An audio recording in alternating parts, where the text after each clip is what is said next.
জানি আপনার ভালো লাগবে না, কারণ উচিত কথা গায়ে সয় না বাবা, উচিত কথা গায়ে সয় না। উচিত কথায় বন্ধু বেজার, গরম ভাতে বিলাই বাজার।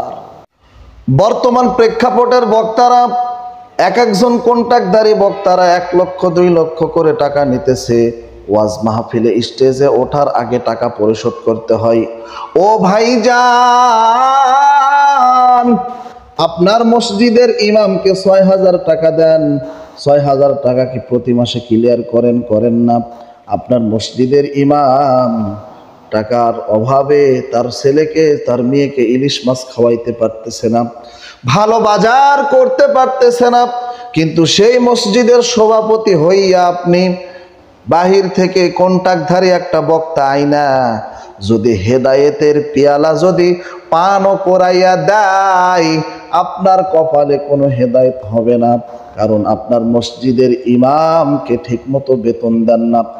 ওই টাকাটা যদি আপনি আপনার মসজিদের ইমামকে দিয়ে যদি আপনার এলাকায় 10টা মসজিদ যদি থাকে, 10টা মসজিদের ভিতরে 5টা মসজিদের ভালো আলেমকে একত্রিত করার পরে ওখান থেকে আপনি একজনকে প্রধান বক্তা রাখার পরে বাকি 10টা মসজিদের ইমাম সাহেবকে সুযোগ দেন, কারণ প্রত্যেকটা মহল্লার ইমাম সাহেব জানে যে কার কাছে টাকা পয়সা বেশি আছে, কে কত টাকার মালিক, কে দানকারী বেশি, কে দানশীল। ইমামের থেকে ভালো আর কেউ জানে না। তাই আপনাকে বলতে চাই, আগে নিজের এলাকা ঠিক করেন, তারপরে কন্ট্রাক্টধারী বক্তাদেরকে আইনা ওয়াজ করান। আপনার মসজিদের ইমাম পায় 6000, 6 লাখ টাকা দিয়ে আপনি একটা ওয়াজ এনেছেন, আনার পরে সারা রাত ওয়াজ কইরাও কোনো ফায়দা হবে না, যেহেতু ইমাম সাহেব বাড়িতে যাইয়া তাহাজ্জুদে চোখের পানি ছাইরা কাঁদতেছে, আর আপনি সারা রাত ওয়াজ করাইতেছেন, এই ওয়াজের কোনো মূল্য নাই। প্রত্যেকটা বক্তা আজকে কন্ট্রাক্টধারী হয়ে গিয়েছে, এমনকি ওমরা করতে যাইয়া মদিনা থেকে মক্কা থেকে ফোন দিল, বলে যে এত টাকা দিতে হবে তাহলে আমি যাব।